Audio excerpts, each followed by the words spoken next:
Hey everybody, it's your old pal Mike. I hope you're happy, healthy, and safe, and welcome back to the channel because, well, we're back, baby. That's right, we're back, baby! That's right, we are back on this Jazzmaster review grind, and what better way to work out the kinks, to iron out the wrinkles, to shake off the dust that is this series, than by reviewing the fantastic and playable and tuneful and lovely Fender 60th Anniversary Classic Jazzmaster. Can I be real with you? Can we try naming things differently? It took me so many attempts to get this intro right because I cannot remember or keep straight model names at this point. Everything is a custom or a standard or a classic or a vintage. Can we please find new words? Please make a little boy's dream come true. Oh, Papa, can we have new words? So why don't we start off by talking about some specs and then we'll get to some finer points, okay? Sound good? Let's do it. Oh, hi, puppy. Hi, little guy. Did you come to help Daddy? Who's a good boy? Can you stay? Oh, and quick shout out to Bo, who so graciously brought his guitar over just so I could make this video. That is excessively kind of you, and I appreciate you. The Fender 60th Anniversary Classic Jazzmaster features an alder body finished in nitrocellulose lacquer in black. It's also available in vintage blonde, Fiesta red, and Daphne blue. The guitar features a 25.5-inch scale length and a maple neck with 21 frets and a 9.5-inch radius on a bound block inlaid Pau Faro fretboard. The guitar also features a matching headstock on all colors, yes, even blonde, with Clouson-style tuners and a synthetic bone nut. As for the electronics package, we've got two Classic Series Jazzmaster pickups, which seem more or less the same as pure vintage 65 pickups, as well as the usual lead and rhythm control layout. For hardware, the guitar wears the same bridge as found on most other Mexican and American-made Jazzmasters, as well as an import vibrato with a push-in arm that lacks the trem lock button. Today's example wears 10 to 52 D'Addario strings, that's EXL 140, and is tuned to E standard.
Now, first things first, this is a great guitar. If you are on the prowl for a Jazzmaster that doesn't cost too much, but delivers the goods, that sounds good, that plays great, that feels solid in the hands, this is a great place to start. Truth be told, I have enjoyed my time with each and every one of these that I have worked on or played over the years, from the very first ones that I encountered at NAMM 2018 when they were all on the wall and you could see all the colors, all the way up until shortly before we left California, where there was a blonde one that came in for a setup, and my God, what a guitar. It was loud and fierce and tuneful and usable. It just really blew me away. I really can't say enough nice things about this model. Although there are some negative things I have to say. We'll get to that later. Let's start with some pros. And first, I love how it looks. I think this thing just looks so mean, especially black on tort. That's just a combination that says like, oh, I've got a secret and it's a nasty one. I also really enjoy seeing bound block necks. I think that might be my favorite post-Leo Fender visual cue.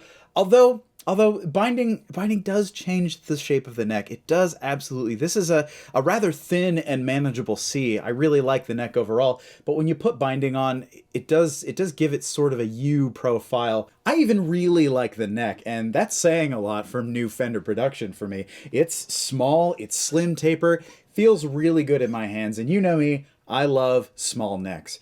Here are the specs so you can decide for yourself. I also want to point out matching headstock and a killer gold logo. I think this just looks so smart. Like, what a great overall look. And I know what some of you are thinking. Pal Ferro, it's such a light wood. It looks bad with the black. And I get it. I absolutely get it.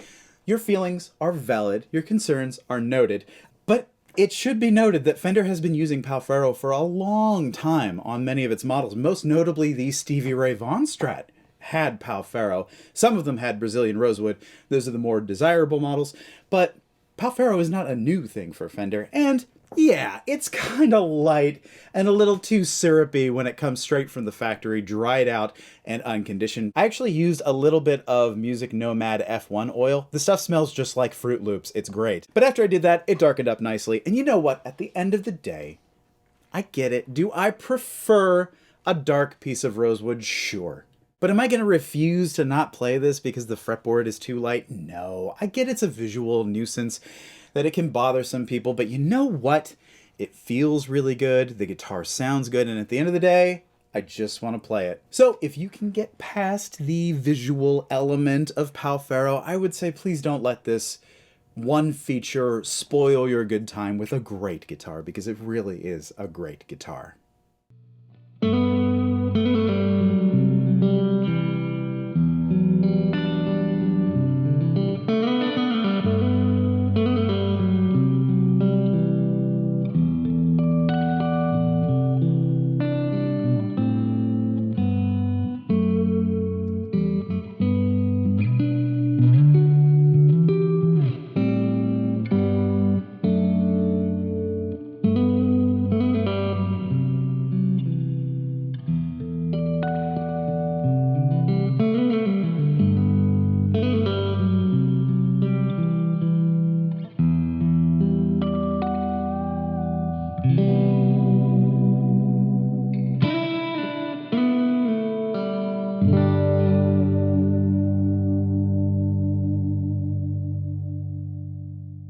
I also want to say that the guitar sounds really, really good, and I hope that you're hearing what I'm hearing as I pepper my little demos throughout this episode. You will note that I'm using my good old trusty 79 Marshall JMP on the low input because I think Marshall cleans are highly underrated, and that's what I'm sticking to. We're going to throw some pedals on, we're going to have some fun. But this thing has taken everything I've thrown at it with aplomb, which I'm sure it also does for its owner. Bo plays a lot of ska and tours around. And by the way, a lot of people say ska's coming back. Well, guess what? It never left. Ska can't be killed. This winter, skank your heart out. And I mention all of that just to say that this guitar kicks ass. It is so much fun to play, has no tuning issues, like it is just great. Let's move on to some cons, of which there are a few that I absolutely need to mention. Chiefly among them, we gotta talk about this bridge. Oh, we gotta talk about this bridge. This is relatively the same threaded saddle bridge that you're gonna see on other import Mexican Jazzmasters of the ilk, or even American vintage guitars, where virtually an identical bridge. Now, while I am a huge advocate of the stock Jazzmaster bridge, I think it works great, it cannot be denied that manufacturing tolerances have never been as sloppy as they are now, at least when it comes to bridge screws. The screws on this bridge are prone to rattling crazily. That's because the fit between them and the receptacles that they go in is so poor. That rattle is intensely loud and frustrating and robs your sustain, robs your transference, makes the guitar just a pain to play and not fun at all. And because the fit between the screws and the receptacles is so poor, if you strum with any amount of decent force, the thing will just continuously sink and sink and sink deeper into the body as you strum. That's not good. That's not what you want, a changing setup while you're playing ska or whatever you're doing. That sucks. So that is a mark against the guitar. However, there is hope. Let me tell you how I address this. And basically, addressing this problem is the same solution as like every other issue that you have with a Jazzmaster. You just want to grab a bottle of Loctite. Now, I've got my blue number 242 thread locker, and I apply this to every single screw in the bridge. That's post height adjustment, that is saddle height adjustment, that's even saddle intonation screws. All of them are so frustratingly loose in their little homes that it pays to spend 15 minutes and apply Loctite to every single screw on the bridge. If the bridge is so bad, then why am I praising the guitar? Well, friends, that's because I fixed it. I've got a completely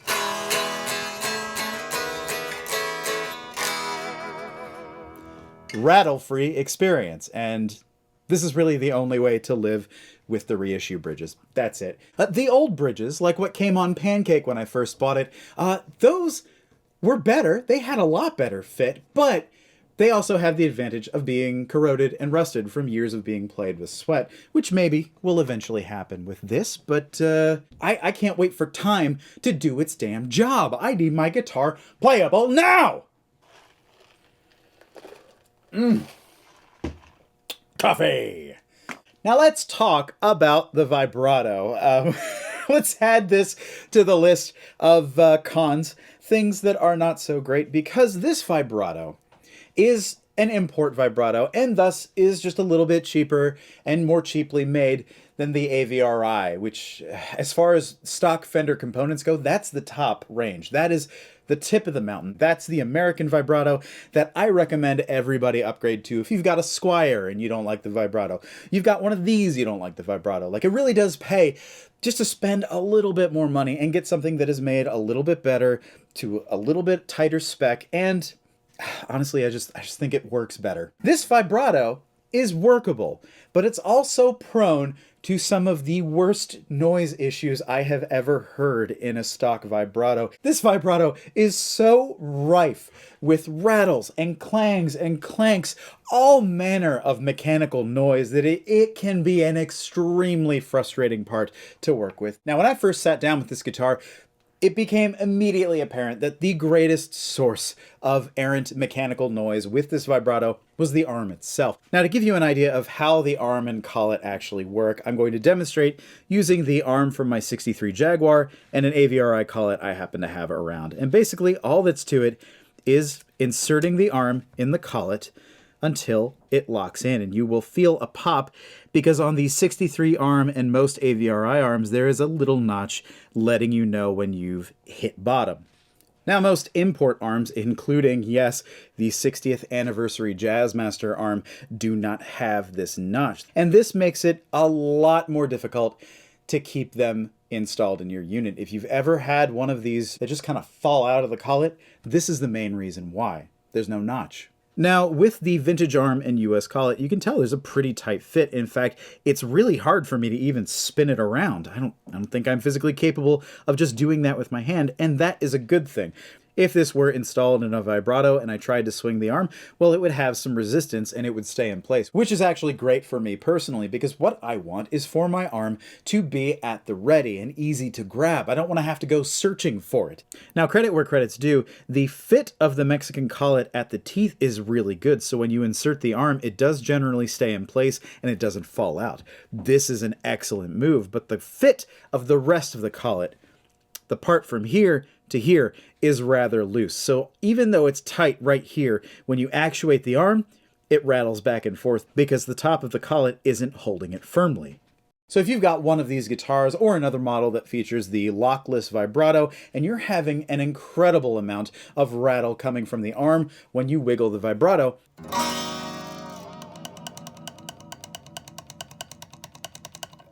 there is hope. And hope comes in the form of what we offset afflicted colloquially and lovingly refer to as the hammer trick.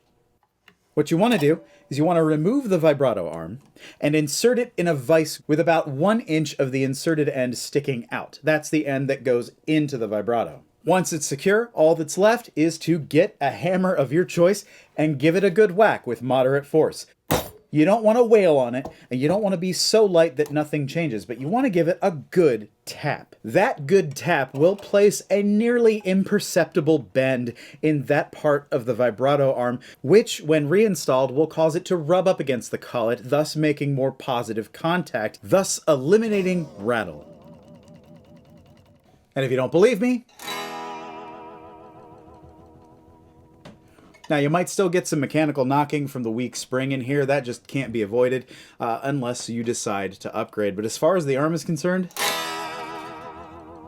works so much better than it did. Couple other things I want to mention. Number one, when I opened up the guitar to see what was going on electrically within the guitar, I noticed that Fender is still running the rhythm circuit wires under the neck pickup, and that's just a bad idea for noise. That can introduce a lot more. So if you decide to rewire one of these, make sure that you run the wires beside the pickup and not directly beneath the pull pieces. That's just good practice. Now, it appears that this guitar is not all that noisy to begin with, and that is partially thanks to the shielding paint that's applied within the body routes. However, it is kind of sloppily applied and also not comprehensive or complete. There are areas where there's just bare wood, as if somebody just didn't bother completely covering the interior surfaces. So I would recommend either reshielding the guitar or just completing that. Get your own shielding paint and put a couple coats on. And wiring overall is about what you'd expect. It's not bad, it's not pretty, but it's functional. I am glad to see full-size CTS pots, as you will find on just about every other Mexican-made model. And while playtesting, I don't feel like you're losing anything tonally. This is about as good as it's going to get from factory production. So, you know, let it ride if you want, or if you feel like upgrading to some fancy harness by Emerson or Rothstein or made by Inoki or whoever, you'll be in good shape. But as is, the guitar, totally workable on the electronics front.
As for the pickups, well, I like them. I mean, they sound to me just like pure vintage 65 pickups, which are not my favorites in the world. They are a little bright and a little bit lacking on low end, but they work. They sound great. And if you're after a Jazzmaster experience, this certainly fits the bill for that like mid-60s, little bit squeakier, less output sound. I don't think this is so far off the beaten path that you're going to immediately hate the pickups the second you pick it up.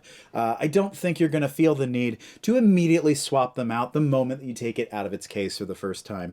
However, to each their own, because everybody is going to have a completely different concept of what a good guitar sound is, and that's good, because I don't want everybody sounding the same. You have my permission to do your thing with this guitar.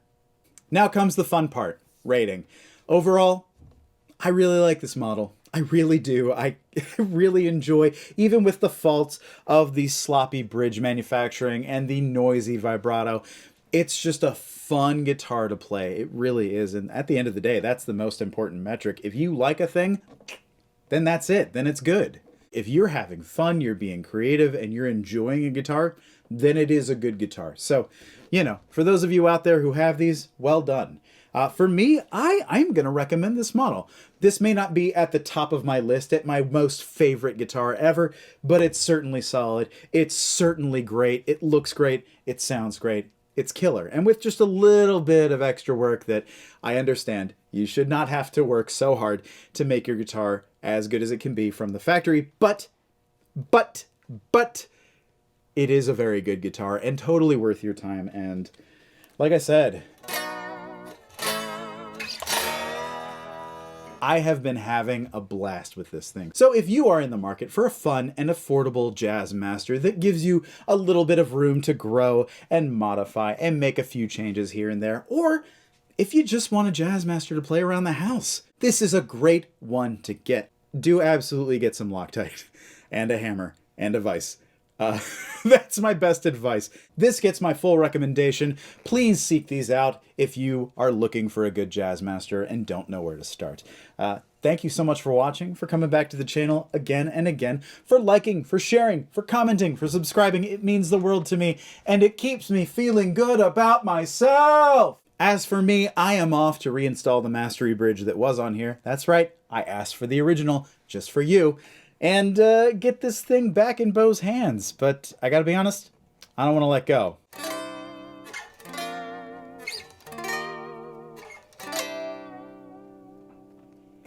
God, I'm having way too much fun with this. Anyway, thank you so much for watching. I hope you're taking care of yourself and each other, and we'll see you in the next video.